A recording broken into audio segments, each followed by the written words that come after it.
अस्सलामुअलैकुम छोटे एंड बड़े गाइस, कैसे हैं आप सब लोग। आप सोच रहे होंगे कि छोटे एंड बड़े गाइस कहने वाली आवाज आज बदल कैसे गई है। तो सच में बदल गई है, क्योंकि जो छोटे एंड बड़े गाइस जिनका तकिया कलाम है, असल में आज वो नहीं है। आज मैं हूँ, यानी कि सहर। आज मेरे व्लॉग का पार्ट है। तो आज का मेरा व्लॉग किस बारे में है, कुछ मेरे व्लॉग में नॉवल का रिव्यू होगा। जो मेन है नॉवल का रिव्यू है। उसके अलावा यहाँ पर जो मैंने ये सेटिंग किया उसके हवाले से मैं थोड़ा सा आपको गाइड कर देती हूँ। ये ये कुछ बुक मार्क्स हैं जो मैंने बनाए हुए हैं। यानी कि आपकी जो एक ये शहर है, इनमें एक ये भी टैलेंट है कि वो एक आर्टिस्ट है। आप मेरे बुक मार्क्स देख सकते हैं। कुछ यहाँ पर कैनवसेस हैं। ये जो मैंने दो कैनवसेस बनाए हुए हैं अल्लाह और मोहम्मद के नाम से। इसके अलावा भी मेरी बहुत सी कलेक्शन है, और मैं जो है ये कस्टमाइज भी करती हूँ। अगर आप लोगों ने ऑर्डर करना हो तो मैं इंस्टाग्राम का लिंक इसमें शेयर कर दूंगी, ताकि आप लोग वहाँ से मुझे ऑर्डर कर सकें, मुझे फॉलो करें और ऑर्डर करें। जिस भी तरह के आपने कैनवसेस बनवाने हो आप मुझे बता सकते हैं। मेरे इंस्टाग्राम पेज पे मुझे मैसेज कर सकते हैं। बुक्स के बारे में बात करने से पहले मैं आप लोगों से ये कहूंगी कि अगर अभी तक आप लोगों ने हमारा चैनल सब्सक्राइब नहीं किया तो सब्सक्राइब करें, हमारी वीडियो को लाइक करें, कमेंट करें, अपने दोस्तों के साथ शेयर करें और बेल आइकन को क्लिक भी कर दें, ताकि आने वाली हर नई वीडियो आप लोगों तक सबसे पहले पहुंचती रहे। अब हम बुक के रिव्यू की तरफ चलते हैं। बुक के रिव्यू की तरफ हम बाद में चलते हैं। पहले मैं आपको बता देती हूँ अपनी बुक की कलेक्शन के बारे में। ये है पीरे कमल, जिसके बारे में हम आज बात करने लगे हैं। इसके अलावा कुछ जो नॉवेल्स मैंने और भी पढ़े हैं, लेकिन जो यहाँ पर मौजूद है मैं उनकी बात कर देती हूँ। मुस्तफ है बाय निम्रा अहमद, अमर बेल है बाय उमेरा अहमद।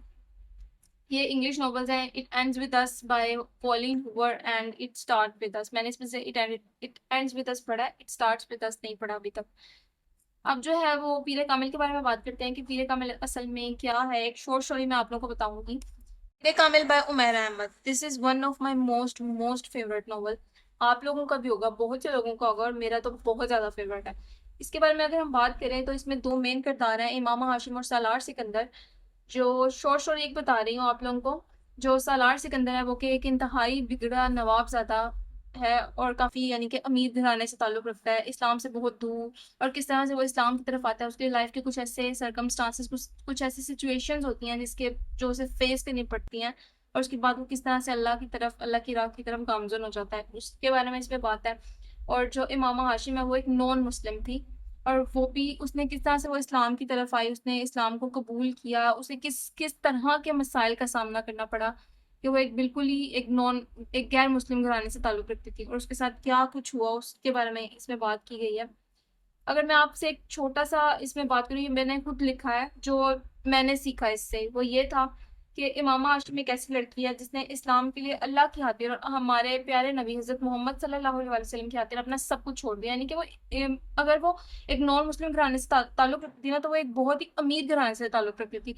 और जब उसने अपना वो घराना छोड़ा तो उसके बहुत से ख्वाब टूटे, और बहुत कुछ उसको सेक्रीफाइसेस करने पड़े। लेकिन फिर क्या है कि अगर हम बात करें कि अगर हम कुछ अल्लाह के लिए छोड़ते हैं ना, तो अल्लाह ताला आपको वो बेहतर तरीके से नवाजता है, यानी उससे भी बेहतर कुछ ना कुछ आपको वो देता है। यही मैंने इसमें लिखा है कि अगर आप अल्लाह के लिए कुछ छोड़ते हैं तो अल्लाह कहीं भी आपको मायूस नहीं करता, कभी भी आपको वो रुसवा नहीं करता, कभी भी किसी ऐसे शख्स के हाथ में नहीं देता कि जो आपकी नाकदरी करे। एक छोटा सा इमाम हाशिम के बारे में ये बात है। और सालार सिकंदर एक ऐसा लड़का जिसने अपनी जिंदगी में कोई ऐसा गुनाह नहीं था जो उसने ना किया हो, यानी उसने हर तरह का गुनाह किया, लेकिन जब अल्लाह ताला ने उसे हिदायत दी, वो अल्लाह ताला की तरफ आया और फिर उसने सच्चे दिल से तौबा की। यानी इसमें अगर हम ये देखें कि एक सबक हमारे लिए ये है कि अगर यानी जब हम अल्लाह ताला से सच्चे दिल से तौबा कर लेते हैं ना, तो अल्लाह ताला भी इंसान को ना माफ कर देता है। मैंने यहाँ पर यही लिखा है कि जब इंसान दुनिया की रंगीनियों में खो जाता है ना, तो अल्लाह ताला इंसान को हर तरीके से फिर आजमाता है अपनी तरफ बुलाने के लिए। जब हम अल्लाह को भूल जाएंगे तो फिर अल्लाह ताला किसी ना किसी तरह अपने बंदे से जिस तरह वो मोहब्बत करता है, तो उस किसी ना किसी तरह उसको किसी ना किसी ऐसी सिचुएशन में डालेगा कि वो उसकी तरफ पलट आए। तो सलार सिकंदर के साथ भी कुछ ऐसा ही हुआ, और वो क्या हुआ ये आपको नॉवल पढ़ के पता चलेगा। उसके बाद हम अगर बात करते हैं कि मैंने कुछ इस तरह से लिखा कि सालार सिकंदर को देखा जाए तो वो कहाँ पे था, एक किस लेवल पे था, और उसको उठाकर कहाँ पहुंचा दिया गया। अब सालार और मामा की शादी कैसे हुई उसके बारे में भी इसमें बात है। पहले तो जो इमामा है ना, उसकी मंगनी उसके किसी कजन के साथ हुई होती है। उसके बाद उसकी जिंदगी में एक और बंदा यानी एक और इंसान आता है, जलाल अंसर का है जिक्र इसमें। फिर उसकी सालार के साथ शादी होती है, यानी सालार को वो बिल्कुल भी अच्छा नहीं समझती थी, लेकिन उसके साथ उसकी शादी होती है और फिर वो लोग अलग हो जाते हैं। और और तकरीबन नहीं, एग्जैक्टली आफ्टर 9 इयर्स वो लोग आपस में यानी दोबारा से मिलते हैं। और वो 9 इयर्स उन दोनों के लिए किस तरह से गुजरते हैं उसका जिक्र है। और वो कहाँ रहती है, वो गायब हो जाती है, 9 साल के अरसे में वो गायब हो जाती है और सालार की जिंदगी जो है वो बिल्कुल बदल जाती है। लेकिन जो जिस सालार सिकंदर को वो पहले से जानती होती है वो तो बिल्कुल ही एक बिगड़ा हुआ और बहुत ही खराब किस्म का लड़का था, लेकिन वो बदल चुका था। और जब उसके सामने वो 9 साल के बाद आता है तो तब वो उसको एक्सेप्ट नहीं कर रही होती है कि भाई ये जिस सालार को मैं जानती हूँ ये तो वो नहीं है। मतलब ये तो उसके जहन में उसका वही इमेज है कि भाई ये खराब है और ये मतलब हर तरह का गुनाह कर चुका है। ये उसको तो नहीं पता कि भाई अब वो ठीक हो चुका है। अब हम बात करें अगर कि इसमें जो बहुत ही फैन बेस लेवल का जो इसमें सीन है ना वो ये है कि जब वो दोनों 9 साल के बाद मिलते हैं। एक तो 9 साल के बाद जब वो मिलते हैं, इसकी लाइन है वो जो कि मुझे बहुत पसंद है कि वो किचन में बर्तन धो रही होती है, इमामा बर्तन धो रही होती है और सलार उसके पास जाता है, पीछे से जाता है और उसको कहता है कि तुम्हें पता है कि 9 साल में इमामा तुम्हें पता है 9 साल में कितने दिन कितने घंटे और कितने मिनट होते हैं। मतलब this man is just raising our standards यार। ये बंदा हमारे स्टैंडर्ड्स बढ़ा रहा है हम लड़कियों के भी। खैर उसके बाद दूसरा एक सीन है, ये वाला बहुत मजे का सीन है जिसमें वो हरम पाक में बैठा होता है और हरम पाक में वो उम्रा के लिए जाता है। वो मतलब हर साल, ये भी इसमें बताया गया, ये भी बड़ी क्यूट थिंग है इसमें कि वो हर साल खुद भी उम्रा करता है और इमामा के नाम से वो उम्रा कर रहा होता है। तो ये हरम पाक में वो बैठा होता है और वहां पर अल्लाह ताला से दुआ करता है कि मैं नबी होता तो नबियों जैसी दुआ करता, लेकिन मैं तो एक इंसान हूँ, एक आम बशर हूँ। वो हना का में खड़े होकर वो कहते हैं कि मेरी लोग यहाँ पर आकर बख्शिश मांगते हैं और मेरी जिल्लत और पस्ती की इंतहा तो ये है कि मैं यहाँ खड़ा हरम पाक में खड़ा भी उस औरत को मांग रहा हूँ।